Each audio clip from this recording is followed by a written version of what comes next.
এতে দেখা যায় যে যেমন ওভারিয়ান ক্যান্সারের পেশেন্ট বলছে যে আমার ক্ষুধা-মন্দা লাগছে বা পেটটা ভরা, ভরা লাগছে, পেটে একটা অস্বস্তি ভাব, পেটটা ফেঁপে থাকা, ফুলে থাকা ইত্যাদি সিমটমসগুলো খুব কমন।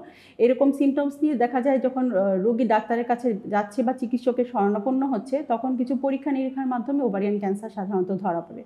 তাছাড়া কিছু লক্ষণ বা সিমটমের মধ্যে আছে নারীদের যে প্রতি মাসে মাসিক হয়, সেই মাসিকের ধরনে পরিবর্তন। যেমন মাসিকে অতিরিক্ত রক্তপ্রবাহ হওয়া বা মাসিকে অতিরিক্ত ব্যথা হওয়া বা মাসিকের প্রতি মাসে মাসে না হওয়া ইত্যাদি নানা ধরনের লক্ষণ দেখা যায়।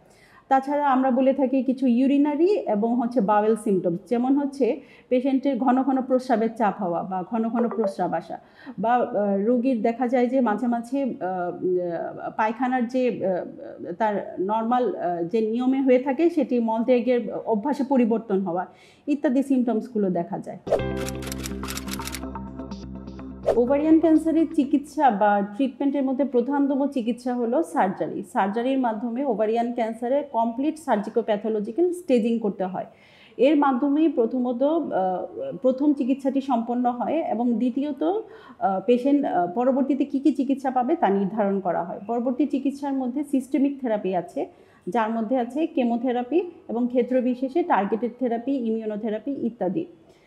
তো কেমোথেরাপিটি অনেক সময় দেখা যায় যে যদি শুরুতেই সার্জারি করা পসিবল না হয়, পেশেন্ট সার্জারির স্টেটে না থাকে, তাহলে শুরুতে কেমোথেরাপি দিয়ে রোগের পরিমাণ কমিয়ে কিছুটা তখন তারপরে সার্জারির দিকে যাওয়া হয়।